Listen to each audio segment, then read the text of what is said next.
Today I'm going to be sharing my worst houseplants of 2024. First up we have this Alocasia Polly, and the reason this one is on the list is not because I dislike the plant. I think the plant is really nice. It's just that I can't seem to get this plant to kind of keep growing new leaves. It was kind of flourishing in summer and then I had to repot it and it kind of just lost all its leaves, and we're down to 2 leaves at the moment. And of course this plant will grow its leaves back in spring. Sometimes alocasias do this in winter anyway. They kind of go dormant and they can lose all their leaves, but I just wish it wouldn't throw a tantrum when it's repotted, and it kind of put me in a starting point for this kind of autumn winter where the plant had lost all of its leaves. And yeah, I don't know whether maybe alocasias are too much hassle for me. I kind of like plants that keep their foliage all year round, and don't get me wrong, I will keep this plant going and I will keep caring for it and hope that it comes back in spring, but I don't know whether it's just that I haven't had the plant long enough. Maybe I need to just have it for a couple more years and eventually it will start growing nicely for me. But yeah, it's just not bringing me that much joy at the moment as it is. So I'm kind of just waiting it out a bit to see if it comes back in spring. And it is a shame because I really do love alocasias, and this one in particular, even though it's one of the most common alocasias, I really do like it to look at. It's a lovely plant, but yeah, I just don't like how finicky some alocasias can be. My Alocasia Zebrina is doing a little bit better, but even that one is showing a little bit of decline. It does actually have 4 leaves, which is more than this one has, but yeah, it definitely threw a tantrum when I repotted it as well. So yeah, I don't know. I do really enjoy kind of easy plants, and I don't know whether alocasias for me are just a little bit too much work. Then next is a plant that I keep on trying to fall in love with, and this is the Philodendron Brantianum.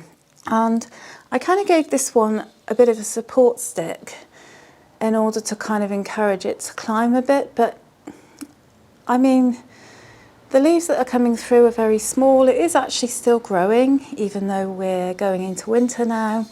But I don't know, I just can't seem to love this plant. It just looks really scrawny, and ever since I got it, it's giving me problems and it's just looked awful. It's had every pest under the sun. It even arrived with pests. I bought this one online and I just don't know if I love this plant. Again, I'm not going to give up on it. I will keep caring for it, and I really do want to try for another couple of seasons with this one. It's not one of those plants that I'm thinking, right, you're going in the bin, I can't be bothered anymore. I definitely do want to kind of keep seeing if I can crack the code with this one, but I don't know, it doesn't bring me that much joy, and yeah, it just looks a bit scrawny to me. And out of all the plants in my collection, if I was to pick out the ones that just weren't bringing joy to me, this one would definitely be on the list. So yeah, that's why this one is on Worst Houseplants of 2024. Sorry about that.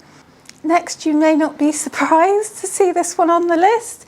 It is my Pink Princess, and again, I don't really hate this plant, but the reason it's on Worst Houseplants of the year is because it just isn't that satisfying to grow at the moment. Maybe that will change as it sizes up, I don't know, but at the moment as it is, even though this plant did size up significantly this year, it was just a tiny little baby when I got it.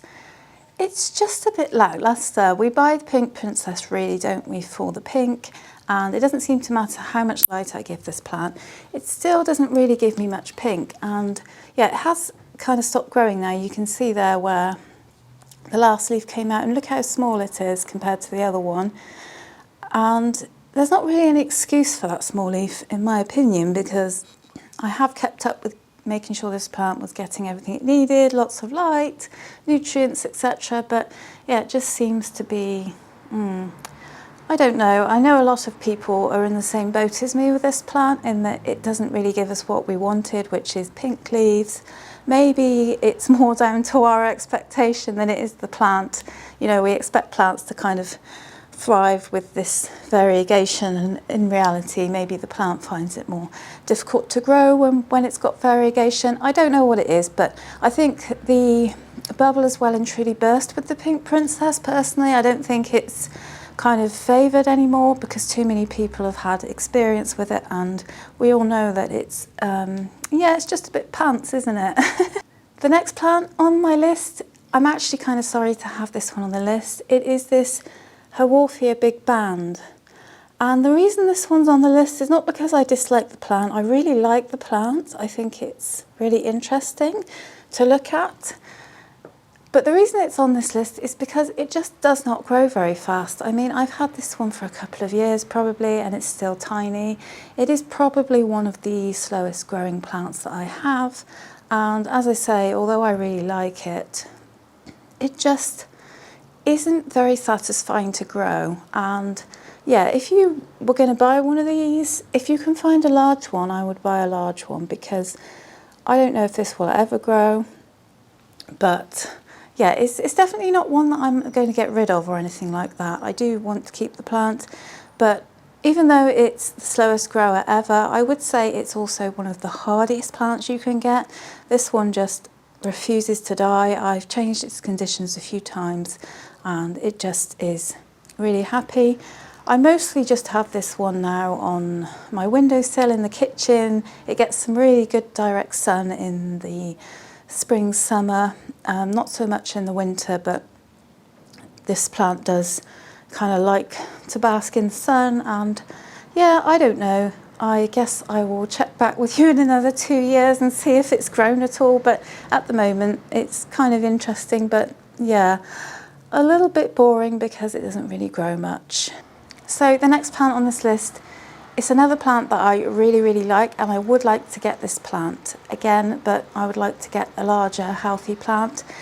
And this one is the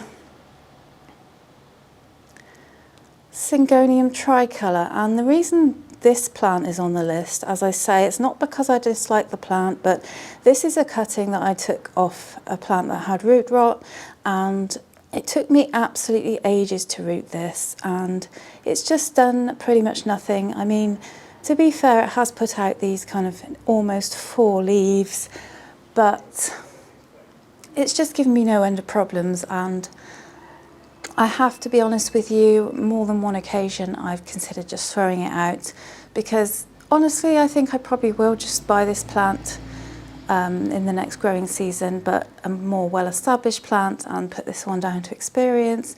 But yeah, it's just this plant in particular, I'm just kind of frustrated with it.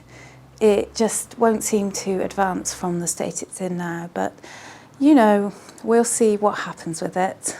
So next on the list is this pothos. This is a standard pothos. In fact, this is actually a cutting from one of my oldest plants, which was a golden pothos. It's kind of reverted and doesn't have much golden going on for it anymore. But yeah, the reason this is on the list, it hasn't done anything to offend me. It just kind of bores me a bit. I feel kind of bad saying that. I mean, I have got it on a pole and I'm trying to encourage it to grow.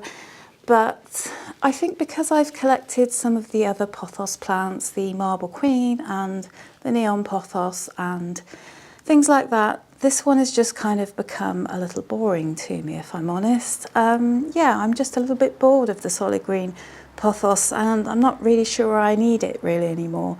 That's not to say that I'm hating on the pothos, because I'm definitely not. They are really good hardy plants.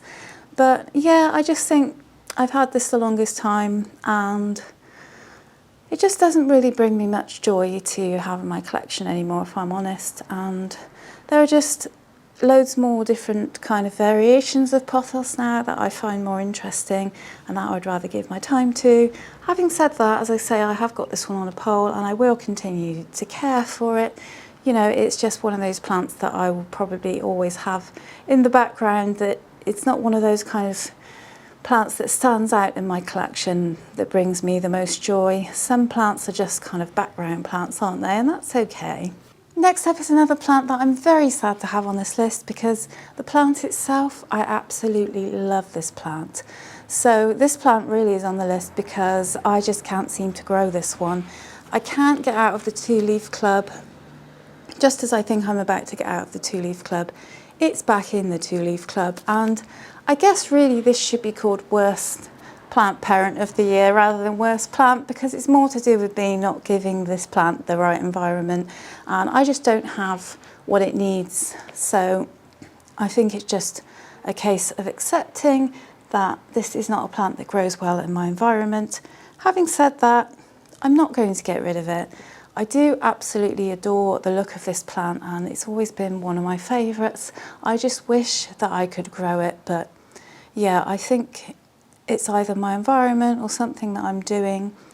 Maybe it just needs rainwater and loads of humidity. I can't give it those things. So I just kind of like to admire it as a two-leaf plant.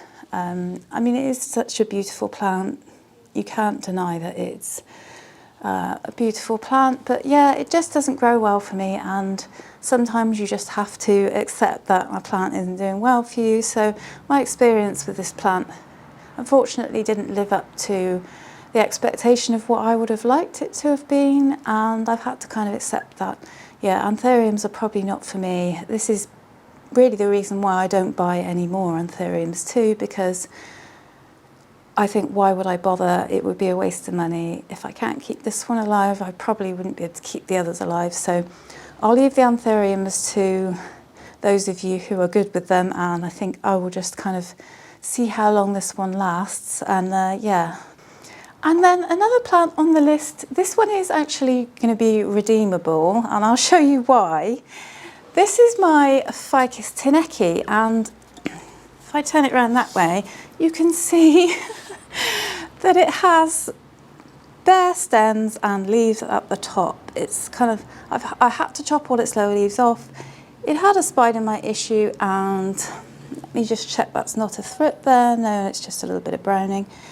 It had a spider mite issue for the longest time and I didn't notice, and as a result all the lower leaves were gone, and I'm hoping that that was the issue and it wasn't me or my care that was doing it, because come spring I do plan on chopping this, and yeah, I'm going to do it at the beginning of spring when it has plenty of time to grow. So I'm going to chop each of these in half, keep the top sections obviously to propagate, and then I should get new growth from the lower bits. So that's the plan with this one. I don't know whether I'll have a better time with it next year as a result of doing that. I'm hoping I will, because I really do love this plant. In fact, it's the only rubber plant really that I've had issues with, and I'm kind of hoping that the spider mites were the problem, because, you know, I can deal with that. But if I still get trouble with this one even after doing the chop and propping, I think come the end of next year I'll just have to accept that it's not for me. But I'm not ready to give up on this plant yet. I definitely want to give it a glow up in 2025. So even though it's given me one of the worst experiences with a houseplant this year, it's not really a big deal. I'm just kind of waiting it out now until spring when I can make it look nicer. And yeah, it just looks a bit funny. It often makes me chuckle when I see it because it just looks absolutely terrible. But yeah, stay tuned and see if I can sort it out next year. I really hope I can. Thanks for watching. Take care.